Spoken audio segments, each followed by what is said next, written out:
Let's play in Fantasyland, INFJ'S. You know you have a Fantasyland. Don't try and hide it from me. You think I don't know? I have one too. Yes, I love my Fantasyland.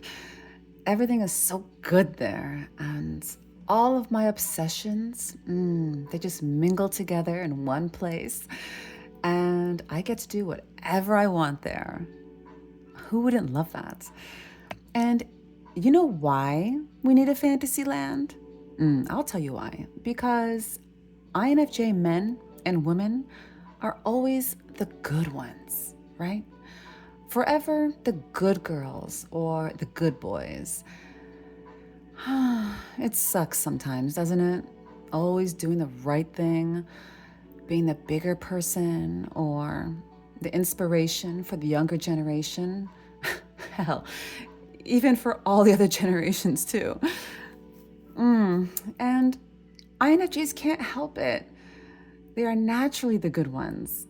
It's just how they're made. And let's be honest, sometimes it can be hard because you want to do something, but your mind, your programming just won't let you do it. And, well, for the most part, for good reason, yes, it's the right thing to do. It's smart to not do what we're thinking in our heads. But let's not forget, okay? There's always a good reason that we should stay in the good lane. But, you know, don't you kind of want to drive outside the lines a little bit? Okay. Well, anyways, I don't want to, yeah, I'll keep it good over here. But I'll say this. While other types are out there living la vida loca, INFJs are just living in Fantasyland. Yeah, they're living la Fantasyland loca. That doesn't sound right. Okay. Now, I'm not gonna tell you what's in my Fantasyland, okay? You just go worry about your own Fantasyland, all right? But the best part about it is all of the parts of me that I keep hidden, that I don't get to exercise, they get to go do CrossFit there.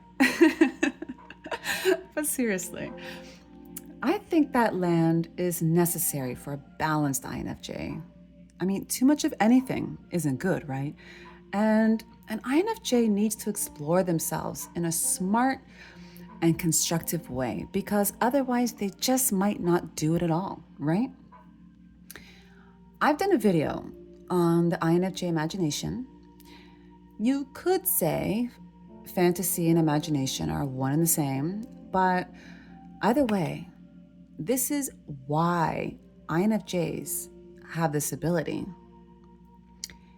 If an INFJ told me that they don't use that land, don't use their imagination, honestly, I have to question their balance, the balance of their characteristics. And when I think back, I think the more balanced I got in my life correlates to the more I used my fantasy land.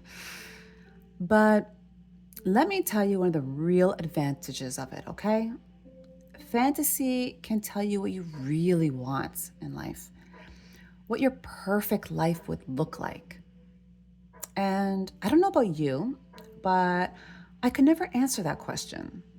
I could never visualize what I wanted my life to be like. I just could only ever tell you what I didn't want it to look like, you know? And I think a lot of the times, the way INFJs grow up, they kind of grow up in survival mode, not living mode, right?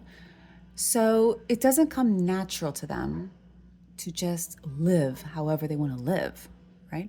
And the Fantasyland is kind of a nice bridge that can kind of connect it for them, like baby steps, you know?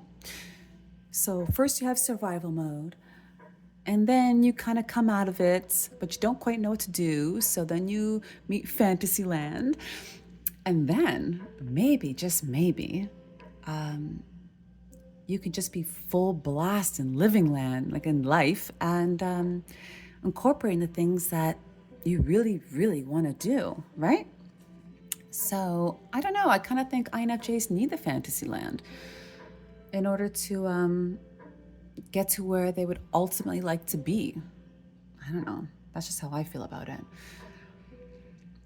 And yeah, and then one fine day, I was thinking about this and it hit me. This was the answer. I just thought, like everything that I saw in my Fantasyland, I just thought it was too unrealistic, for real life.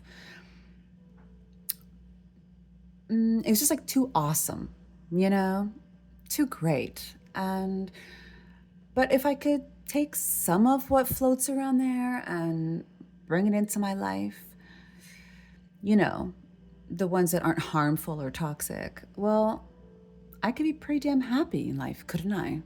I guess all of us INFJs could.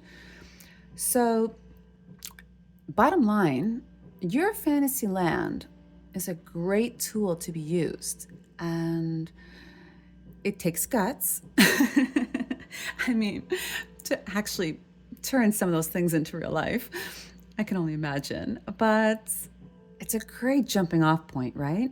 And, well, that's my advice to all of you INFJs out there, Go play, explore, and take notes, because after a life of hard work, doing the best for everyone else, editing yourself, doing the right thing, being the good girl, being the good boy, well, you're worth it. And if nothing else, even if you don't end up, putting any of those things in your real life, I mean, it's still fun there. So, you can just have a good time there at least. It's like holiday. Okay. Well, I'll see you guys later. I'm not even going to ask you what's in your fantasy land. Do you know that almost came out of me right now? I almost said, so let me know in the comments what's in your fantasy land. But then I thought, no. We're not gonna go there, okay? Unless you really want to tell me, and everyone else is gonna read. But anyways, like and subscribe, okay? And I'll see you guys in the next video. Take it easy. Happy fantasizing.